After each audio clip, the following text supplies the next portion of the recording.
Dengan ekspresi marah, Mbah Tum ini ngomong ke Damar, "Ora Mar, ra usah nunggu Mbah Tuji ki mati. Mbah Tuji dipateni wae saiki." Nah, ketika Damar ini ngeliat bahwa mbaknya itu sudah meninggal, Damar langsung kepikiran anak dari Mbak Desi. Dicarilah. Begitu di kamar nggak ada, dicari di belakang nggak ada. Jadi waktu itu bayi dari Mbak Desi ini yang dibungkus kain kafan itu benar-benar hilang. Orang-orang ini langsung datang ke rumah Mbak Tuji, dan Mbak Tuji ini diikat di atas ranjang bambu, diikat semua, bahkan mulutnya ini disumpel dengan damen atau sekam padi, dan di samping ranjangnya itu ditaruh semua sekam-sekam padi secara melingkar, dan langsunglah orang kampung ini bakar tubuh dari Mbak Tuji itu.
Bismillahirrahmanirrahim. Assalamualaikum warahmatullahi wabarakatuh.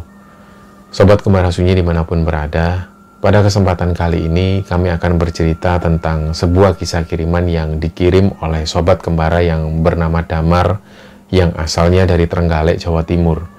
Sebelum kita masuk ke ceritanya, untuk teman-teman yang nonton tayangan ini dan belum subscribe, jangan lupa untuk subscribe lebih dulu agar channel Kembara Sunyi ini lebih berkembang lagi dan kami lebih bersemangat lagi dalam membuat konten-konten terbaru di Kembara Sunyi. Dan untuk teman-teman yang telah mendukung kami sejauh ini, kami mengucapkan terima kasih banyak. Semoga amal kebaikan teman-teman dibalas kebaikan berlipat oleh Allah Subhanahu wa Ta'ala.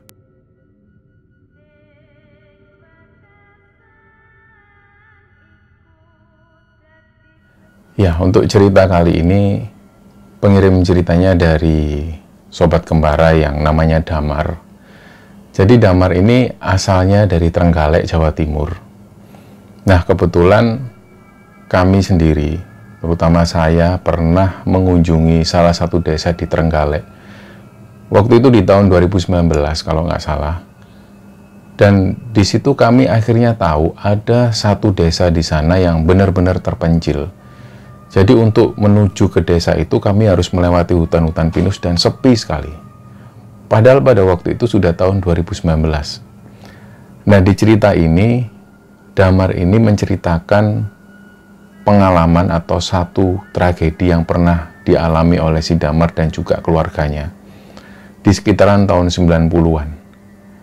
Jadi pada saat itu Damar ini tinggal di salah satu desa di Trenggalek, Jawa Timur. Dia cerita pada tahun-tahun itu listrik di desanya ini belum masuk. Jadi kalau dia ini mau pergi ke satu tempat, terutama malam hari, dia harus pakai obor. Nah, si Damar ini cerita di usia dia sekitar 2 tahun, bapaknya ini meninggal. Dan pada saat usia Damar 4 tahun, ibunya meninggal. Jadi pada saat itu, Damar ini cuma tinggal dengan kakak perempuannya yang namanya Desi. Dari situlah mereka mulai hidup mandiri, tapi untungnya Damar dan kakak perempuannya ini usianya terpaut agak jauh. Dari situlah Mbak Desi ini memerankan peran orang tua juga pada si Damar. Nah, tapi di sisi lain, Damar ini diperlakukan semena-mena oleh kakaknya itu. Dia cerita kakaknya ini sering marah-marah nggak jelas, sering bentak-bentak Damar. Jadi berjalannya waktu mereka tinggal di satu rumah peninggalan orang tuanya, di mana rumah-rumah di sana pada waktu itu dindingnya ini terbuat dari anyaman bambu, dan umumnya rumah di sana seperti itu. Nah, di situ orang tua Damar ini meninggalkan sepetak sawah dan juga ladang. Nah, dari sawah inilah Mbak Desi dan juga Damar mengolah sawah tersebut, kemudian menjadikan hal ini sebagai penghasilan sehari-hari. Jadi waktu itu Damar ini sampai cerita, ketika Damar ini usia 10 tahun, dia itu bahkan bisa mengerjakan pekerjaan-pekerjaan yang seharusnya dikerjakan oleh orang dewasa. Jadi karena saking takutnya dia sama Mbak Desi itu, sampai-sampai Damar ini nggak berhenti untuk kerja. Dia selalu melakukan aktivitas itu di ladang maupun di sawah, dan dia selalu membantu Mbak Desi. Nah, di luar pekerjaannya itu, setiap ada di rumah, si Damar ini juga selalu bersih-bersih. Nah, karena rumah ini juga terbuat dari anyaman bambu, jadi hampir setiap hari itu selalu harus dibersihkan. Nah, singkat cerita, mereka ini sering mengalami gesekan. Yang sering dijadikan permasalahan oleh Mbak Desi, ini selalu urusan rumah. Jadi Mbak Desi ini sering bilang ke Damar, kamu itu Mar, sebenarnya kamu itu tidak punya hak untuk tinggal di sini, karena rumah ini diwariskan ke Mbak Desi, bukan ke kamu. Nah, kata-kata inilah yang sering dilontarkan oleh kakaknya itu. Sebenarnya Damar ini juga merasakan sakit hati, tapi di satu sisi lain, dia nggak punya pilihan. Nah, sampai pada satu ketika, Damar sempat bilang ke mbaknya itu, supaya mereka ini nggak sering ada gesekan. Damar bilang ke mbaknya, sudahlah mbak, rumah ini memang jadi rumahmu. Aku nggak minta sedikit pun. Cuma aku minta sampai nanti aku bisa kerja sendiri, aku minta untuk tinggal di sini. Izinkan aku tinggal di sini. Jadi selama Damar tinggal di sana itu, dia ini sempat sering ada gesekan dengan Mbak Desi itu, dan selalu kena marah terus. Hampir-hampir setiap hari, Mbak Desi ini selalu marah-marah. Bahkan sesuatu yang sebenarnya ini bukan kesalahan Damar, Damar selalu tetap kena marah. Singkat cerita, waktu itu di tahun 95, usia Damar ini menginjak di usia 15 tahun, dan pada saat itu Mbak Desi ini sudah menikah dengan laki-laki yang namanya Karsono.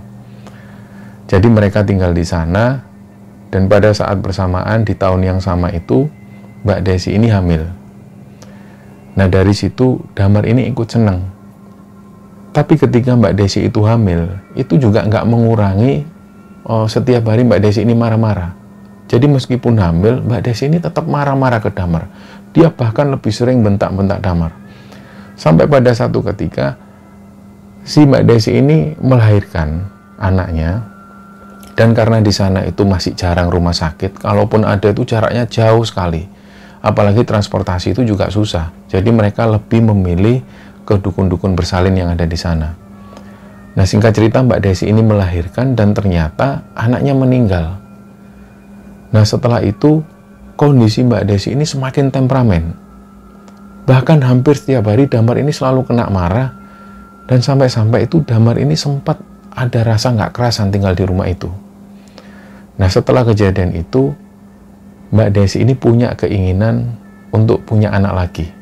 Jadi dia cari informasi kira-kira formula apa yang harus dijalani oleh Desi dan suaminya ini. Nah, waktu itu ada saran dari tetangganya, coba Des, kamu ke Mbah Tuji. Nah, setahu Damar, Mbah Tuji ini adalah seorang dukun bersalin. Beliau nenek-nenek yang usianya sekitar 50 atau 60 tahunan. Dari Mbah Tuji inilah kemudian Mbak Desi dan suaminya ini berkunjung. Mereka ketemu dengan Mbah Tuji dan nggak tahu apa yang disarankan oleh Mbah Tuji. Waktu itu Mbak Desi ini pulang dan bawa satu kendil. Jadi ada benda yang terbuat dari tanah liat itu dibawa pulang. Dari situlah kemudian diletakkan di kamarnya Mbak Desi. Jadi Damar belum tahu soal ini. Nah, satu sore ketika si Damar ini pulang dari sawah, seperti biasa dia membersihkan rumah. Nah, di dinding-dinding yang terbuat dari bambu itu dibersihkan semua, sampai pada akhirnya seperti biasa Damar juga membersihkan kamar Mbak Desi ini. Karena mereka berdua ini keluar nggak tahu kemana, Damar masuk, dibersihkan. Nah, begitu masuk kamar Mbak Desi, bau menyengat itu tiba-tiba tercium di hidung Damar. Sampai-sampai Damar ini nggak betah dengan bau itu. Ini bau apa? Kok kayak bau batang tikus? Dicarilah oleh Damar, dicari, dan ternyata sumber bau ini dari kendel itu. Begitu didekati ternyata baunya busuk sekali. Begitu dilihat, loh ini kok kayak ari-ari. Dari situlah Damar ini berpikir, ini kemungkinan ari-ari anaknya Mbak Desi waktu itu yang meninggal. Kok belum sempat dibuang? Apa mungkin Mbak Desi ini lupa? Atau memang nggak sempat buang? Nah, karena ini menimbulkan bau busuk, diambillah oleh Damar. Dia ngambil kain putih, dan ari-ari ini dituangkan di kain putih itu, kendil ini ditaruh seperti semula. Jadi ari-ari ini dibungkus kain, dan dia cari tempat untuk menguburkan ari-ari ini. Begitu Damar keluar pintu rumah, dia lihat di sana ada tanah yang kosong, digalilah oleh Damar, dan ari-ari ini dimakamkan di sana. Nah, setelah itu si Damar ini kembali beres-beres. Nah, malam harinya sekitar sehabis maghrib, Damar ini dengar Mbak Desi dan Mas Karso itu suaminya ini kayak lagi bertengkar. Jadi kedengaran sekali karena kamar Damar dan juga kamar Mbak Desi ini cuma dibatasi bambu. Jadi si Damar dengar. Awalnya itu Mbak Desi ngomong, "Loh, mau aku tak kayak gini kok, Mas. Kok ra ono? Lah iki kendile tok ono. Kok isine ra ono iki piye?" Akhirnya Mas Karso suaminya itu ikut-ikutan marah. "Ya coba kamu cek lagi. Ya mosok tiba-tiba ndak ada di situ. Coba kamu cek." Lah karena si Damar ini dengar kakaknya itu bertengkar dengan suaminya, Damar pun langsung masuk kamar. "Nyari apa toh, Mbak?" "Itu loh, kamu tahu nggak? Ini tadi kendil ini ada isinya, kok tiba-tiba nggak ada." Lah, dengan santainya Damar bilang, "Oh iya, itu ari-arinya adik ya Mbak. Sudah tak makamkan di depan pintu." Ternyata dari situlah Mbak Desi ini marah-marah, dan marahnya itu luar biasa. Bener-bener Damar ini dicaci maki, sampai-sampai waktu itu Mbak Desi ini bilang, "Kamu itu ya Mar, kalau kamu itu nggak tahu urusan sini, nggak usah ikut campur. Ini bukan urusanmu. Lagian kamu itu loh nggak punya hak untuk tinggal di rumah ini. Wes kono ngali yo." Nah, saking kerasnya kata-kata dari Mbak Desi itu, dicaci maki si Damar ini, sampai-sampai Damar itu sakit hati. Si Damar ini pun masuk kamar, dia tuh sampai bersedih. "Mbakku ini kok kayak gini, ngomongnya sampai kasar seperti itu, bikin sakit hati." Keesokan paginya Damar langsung gak banyak omong, dia pun langsung keluar dari rumah. Waktu itu yang ada di pikiran Damar, ada saudara dari almarhum bapaknya yang rumahnya itu ada di kampung sebelah. Jadi waktu itu langsung Damar ini menuju ke rumah itu. Jadi nama orang ini adalah Bule Ina. Beliau ini adalah sepupu dari almarhum bapaknya si Damar. Begitu Damar di sana, si Damar cerita ke Bule Ina ini. Dia cerita kalau waktu itu dia sakit hati dengan kata-kata dari Mbak Desi. Nah, dengan senang hati karena Bule Ina ini belum menikah dan beliau tinggal seorang diri di sana, si Damar pun dipersilakan di situ. Jadi selama hampir 1 tahun, si Damar ini dirawat oleh Bule Ina itu. Nah, sehari-hari Damar membantu Bule Ina ini untuk cari pakan ternak.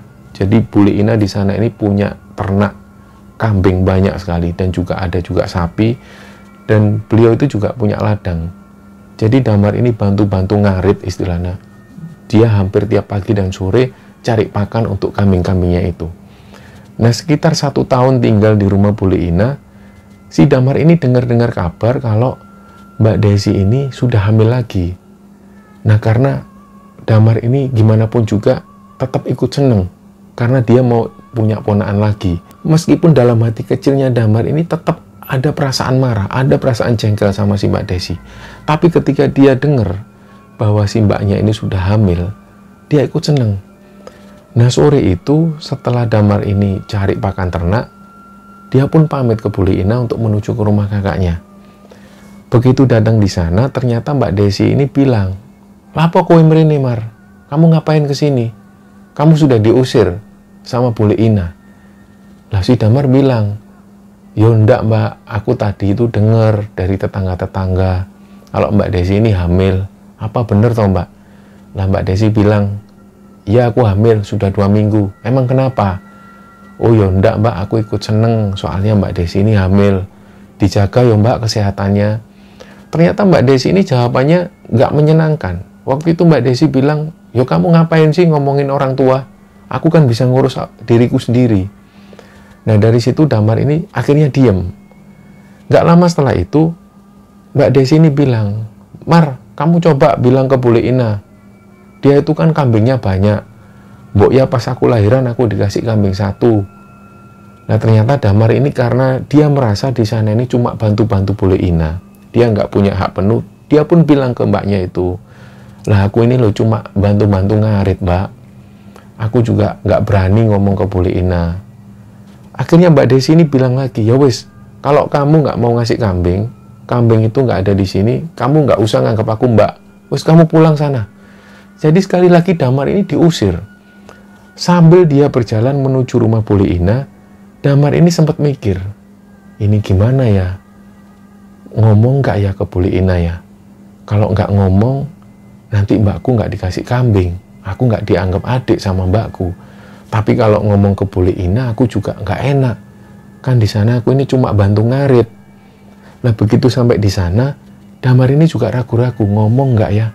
Akhirnya terpaksa Damar pun ngomong ke Bule Ina ini. "Bule Ina, ngapunten loh Bule.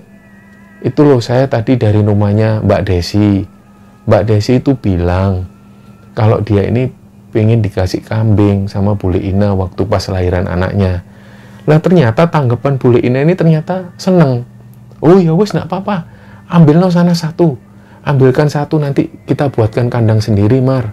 Kamu kasih makan tiap hari. Supaya nanti 4 bulan lagi kambing ini gemuk.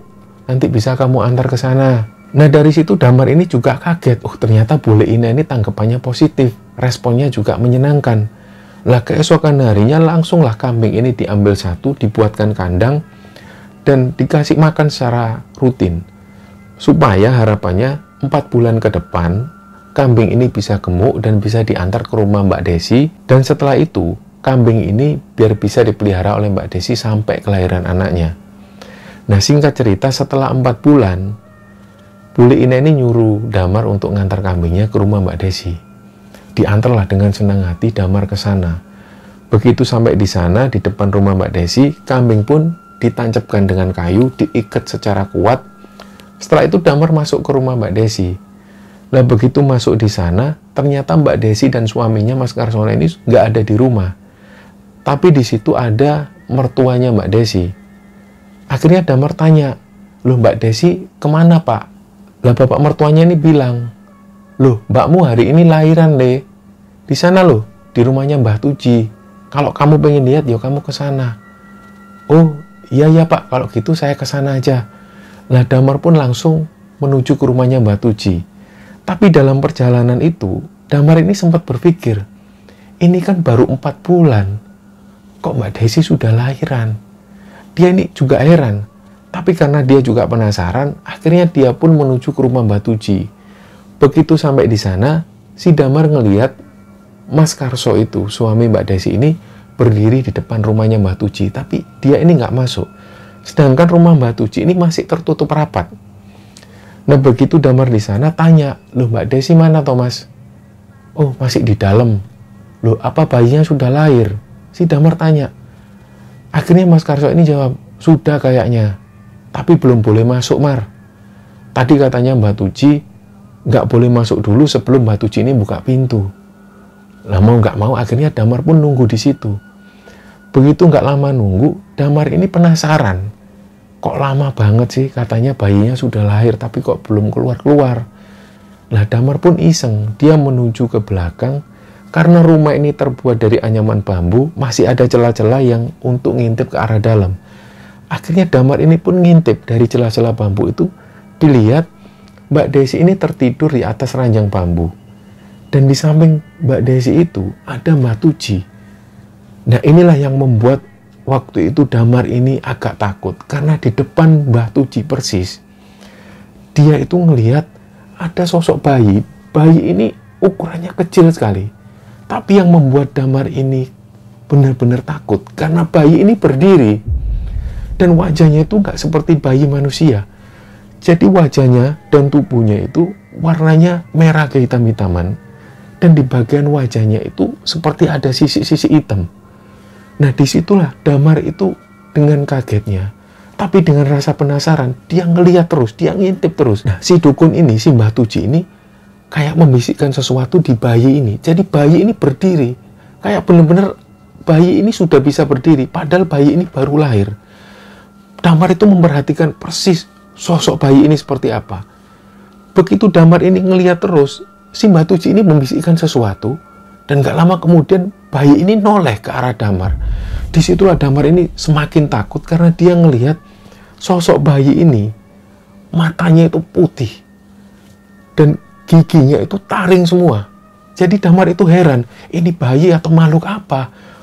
Kok tubuhnya itu kecil seperti bayi, tapi bisa berdiri dan menatap ke arah Damar. Dan giginya itu taring semua. Jadi Damar itu agak takut, tapi dia tetap penasaran. Dia ngeliat terus.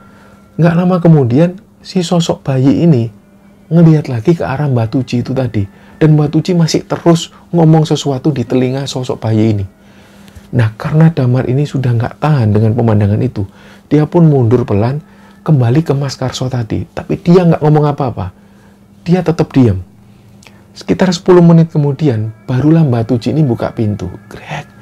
Mbak Tuji ini bawa bayi.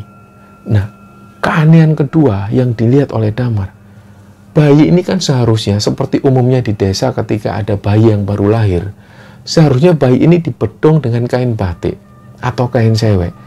Tapi waktu itu, bayinya Mbak Desi ini dibungkus dengan kain kafan.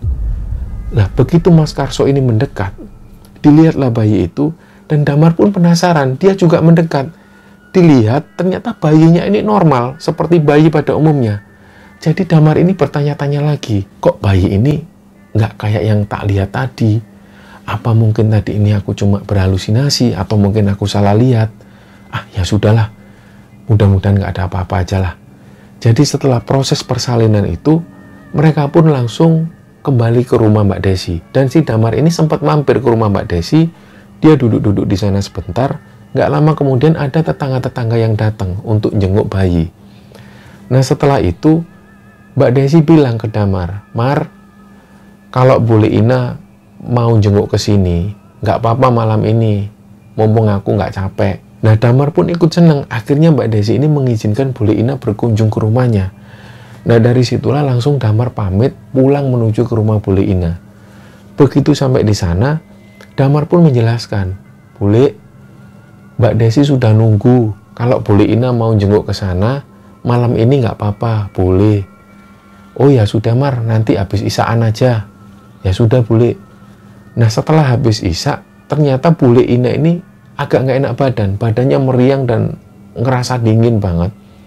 Jadi Bule Ina ini manggil Damar, Mar, kayaknya Bule nggak jadi ke rumah mbakmu. Bule badannya meriang.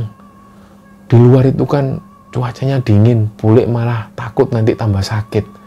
Oh ya sudah Bule, ya wis, tolong kamu sampaikan ke mbakmu, Bule nggak bisa datang malam ini, mungkin besok ya Mar. Oh ya sudah Bule. Jadi sekitar jam setengah 8 malam itu, Damar pun langsung bergegas menuju ke rumah Mbak Desi. Jadi dia langsung nyalakan obor. Nah, di tengah kegelapan malam itu Damar menuju ke rumah mbaknya. Belum sampai rumah Mbak Desi, dia itu bisa ngelihat kambing yang tadinya diikat di sana, ini tiba-tiba kambing ini roboh di tanah. Dan Damar ini semakin kaget ketika Damar mendekati kambing itu. Di bagian perut kambing ini robek, dan ada sosok bayi yang waktu itu dilihat oleh Damar di rumahnya Mbak Tuji. Jadi si sosok bayi ini kayak makan di perutnya kambing, makan dengan sangat rakus sekali. Jadi Damar ini melihat pemandangan itu hampir sekitar 2 menit. Dia sampai nggak bisa gerak ngelihat sosok bayi ini, entah itu apa. Dia makan dengan lahapnya dan perut kambing ini terlihat robek. Gak lama setelah itu, sekitar 2 menit kemudian, si sosok bayi ini pergi. Dan perginya itu seperti sekelebatan bayangan. Hilang seperti itu. Dari situlah Damar ini langsung mendekat ke arah kambing. Dipastikan lagi dengan opornya, dengan cahaya opor itu dipastikan kambing ini benar-benar perutnya robek. Dan ususnya terburai, isi perutnya ini keluar semua. Disitulah Damar langsung teriak-teriak. Loh mbak, mbak. Nah karena di rumah Mbak Desi ini banyak tetangga-tetangga yang berkunjung. Tetangga-tetangganya langsung berdiri. Ono apa le? Kenapa Mar? Ini loh kambingnya perutnya sobek. Ususnya keluar semua, isi perutnya keluar semua. Jadi tetangga-tetangga ini langsung mendekat. Mereka semua ini heran. Loh. Iki wedhus apa? Oh iki, kambingnya kenapa kok bisa kayak gini? Tapi Damar waktu itu belum cerita. Dia cuma diem. Gak lama setelah itu ketika tetangga-tetangga ini heran dengan pemandangan seperti itu, ternyata Damar ngelihat Mbak Desi, suami Mbak Desi dan juga mertua dari Mbak Desi ini biasa. Seolah-olah mereka itu nggak kaget sama sekali ketika melihat kambing ini dengan posisi perutnya yang sudah robek. Di situ Damar ini juga ngerasa aneh, kok ini 3 orang ini kok nggak ngerasa kaget sama sekali. Sedangkan tetangga-tetangga yang lain termasuk Damar itu juga ngelihat pemandangan ini, pemandangan yang aneh. Dan dari situ mereka pun masuk. Sekali lagi Damar itu melihat wajah-wajah dari Mbak Desi, suami Mbak Desi dan juga bapak mertua dari Mbak Desi. Wajahnya itu biasa, kayak seolah-olah nggak ada kejadian apa-apa. Dari situ Damar ngomong, Mbak, ini Bule Ina nggak bisa datang malam ini, soalnya badannya meriang. Oh ya wes kalau gitu, ya wes kamu pulang aja Mar. Ya sudah Mbak, aku pulang dulu ya Mbak. Nah, pulanglah Damar. Begitu sampai di rumah Bule Ina, Damar cerita semuanya ke Bule Ina. Kejadian yang dia lihat di rumah Mbah Tuji waktu itu, ketika dia melihat sosok bayi yang berdiri dengan wajah yang menyeramkan, diceritakan semua ke Bule Ina. Termasuk kejadian yang dilihat oleh Damar ketika ada kambing yang perutnya sudah terbelah. Kejadian itu diceritakan semua oleh Damar. Dan pada saat itu, Damar ini bisa ngelihat wajah Bule Ina itu benar-benar serius. Dan langsung tanya ke Damar, "Kowe temen Mar? Sing mbok delok kowe temenan kaya ngono?" Jadi Bule Ina ini coba memastikan lagi, "Kamu itu benar Mar, yang kamu lihat ini benar kayak gini?" "Iya Bule, benar kayak gini." Nah waktu itu Bule Ina ini bilang, "Ya wes, kalau memang kayak gitu, kamu sekarang ke rumahnya Mbah Tum. Kamu ceritakan semua yang kamu lihat ke Mbah Tum." Nah Mbah Tum ini juga seorang dukun bersalin. Nah kebetulan rumah Mbah Tum ini rumahnya juga dekat dengan rumahnya Bule Ina. Nah setelah Damar ini cerita semuanya ke Mbah Tum, akhirnya Mbah Tum ini bilang, "Mar, berarti mbakmu kui iku duwe ingon-ingon bayi bajang." Lah Damar ini kaget karena dia ndak tahu bayi bajang itu apa. Dia pun tanya, "Bayi bajang itu apa toh Mbah?" "Bayi bajang itu sakjane bayi iki wis mati. Kowe eling ora? Bayinya mbakmu sing pertama kowe sing wis mati. Iku diuripke maneh. Iki mau gawe ilmu, diiseni koyok barang jin, terus bayi iki urip maneh. Lah iki ngono ilmu Mar. Ilmu iki supaya hilang. Satu-satunya cara supaya ilmu ini hilang, orang yang masang ilmu ini harus benar-benar mencabut lagi. Atau cara yang lain, nunggu orang ini meninggal." Lah akhirnya Damar tanya lagi, "Loh berarti Mbah Tum, berarti kita nunggu kalau Mbah Tuji itu meninggal?" Nah, dengan ekspresi marah, Mbah Tum ini ngomong ke Damar, "Ora Mar, ora usah nunggu Mbah Tuji ki mati. Mbah Tuji dipateni wae saiki. Wes ayo, kowe ngabari nang wong kampung, kabarono kabeh Mbah Tuji ki gawe perkara maneh. Iki gak pisan pindho Mbah Tuji gawe perkara. Wes kono kabarono wong kampung, kabarono Mbah Tuji gawe perkara maneh." Lah dari situ karena waktu itu belum ada RT, belum ada RW, Damar ini ngabarkan ke orang-orang yang waktu itu dianggap sebagai tokoh. Didatangi semua. Dan semua tokoh-tokoh atau tetua-tetua yang ada di sana ini pun berkumpul. Jadi waktu itu orang-orang ini langsung datang ke rumah Mbah Tuji. Dan Mbah Tuji ini diikat di atas ranjang bambu. Diikat semua. Bahkan mulutnya ini disumpel dengan damen atau sekam padi. Dan di samping ranjangnya itu ditaruh semua sekam-sekam padi secara melingkar. Dan langsunglah orang kampung ini bakar tubuh dari Mbah Tuji itu. Nah kejadian dramatis itu dilihat oleh orang-orang yang ada di sana. Bahkan Damar sendiri ini menyaksikan Mulai dari tubuh Mbak Tuji yang terbakar sampai rumah Mbak Tuji ini yang terbakar habis. Dari situ masih banyak orang yang menyaksikan. Dan gak lama setelah itu Mbah Tum ini mendekati Damar. "Le, Damar, coba kamu lihat mbakmu di sana. Gimana kondisinya?" Damar pun langsung juga ngerasa nggak nyaman. Dia langsung buru-buru menuju ke rumah Mbak Desi. Nah ternyata begitu sampai di sana, Damar ini kaget. Karena ternyata di situ Damar ngelihat Mbak Desi ini sudah tergeletak di lantai. Suami Mbak Desi juga tergeletak dan juga bapak mertua Mbak Desi ini juga tergeletak di lantai. Dan mereka semua, mereka bertiga ini meninggal di situ. Disitulah Damar ini langsung sedih, nangis. Dia kayak nggak percaya dengan kejadian itu. Nah ketika Damar ini ngelihat bahwa mbaknya itu sudah meninggal, Damar langsung kepikiran anak dari Mbak Desi. Dicarilah. Begitu di kamar nggak ada, dicari di belakang nggak ada. Jadi waktu itu bayi dari Mbak Desi ini yang dibungkus kain kafan itu benar-benar hilang. Ternyata ketika Mbak Tuji ini dibakar dan mati, secara bersamaan Mbak Desi, suami Mbak Desi dan juga bapak mertua Mbak Desi ini juga meninggal pada saat itu. Dengan langkah gontek, Damar ini langsung menghampiri Mbah Tum. Mbah Tum ini cuma bilang, "Wes Le, wes Mar, kamu ikhlaskan. Itu yang kamu lihat itu bukan benar-benar bayi mbakmu. Itu ngono anak setan. Itu bayi bajang Le. Sudah, kamu ndak usah nyari bayi itu di mana. Yang penting sekarang kita pikirkan pemakaman dari mbakmu, suaminya mbakmu dan juga bapak mertuanya itu." Nah singkat cerita setelah kejadian itu sekitar 2 minggu kemudian, Damar ini tinggal di rumah Mbak Desi sendirian. Nah waktu itu memang banyak gempar berita di sana. Banyak warga kampung ini yang ditakuti oleh sosok nenek-nenek.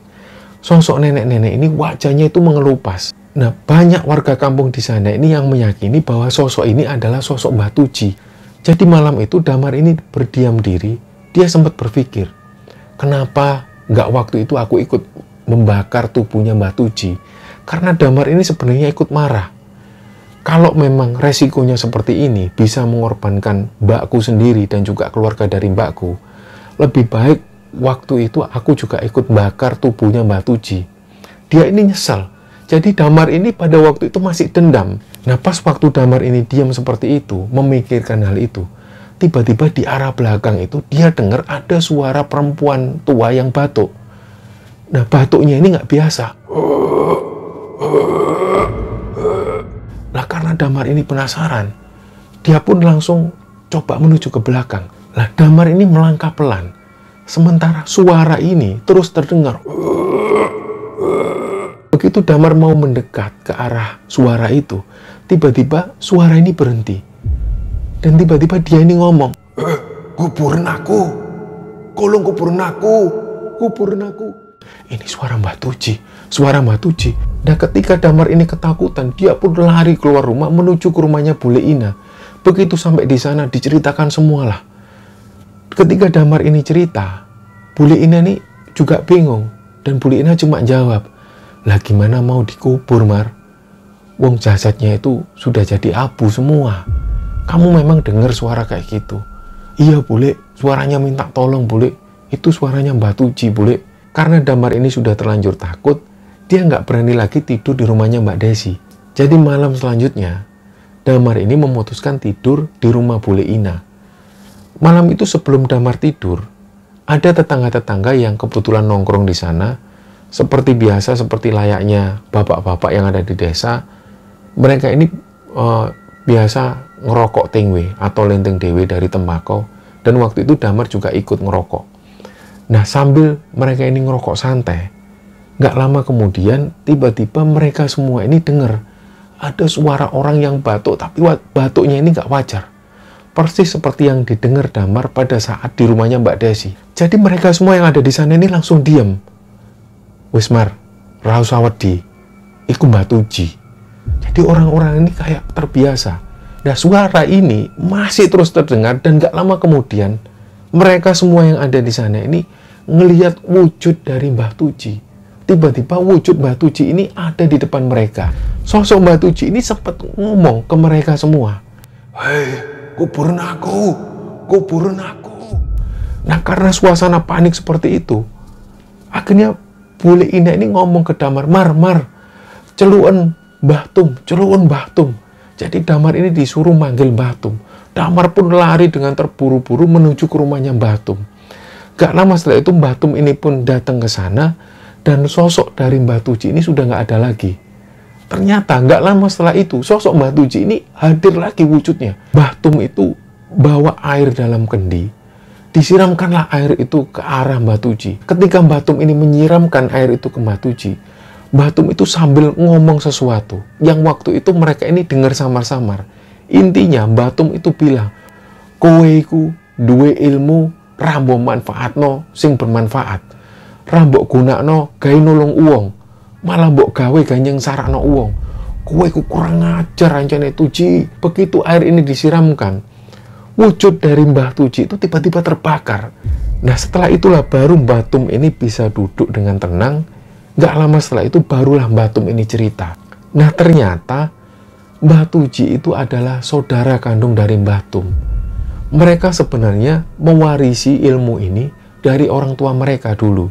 Dan sebenarnya ilmu ini adalah ilmu untuk menolong orang. Terutama untuk menolong orang yang memang benar-benar kesusahan dalam perkara-perkara gaib.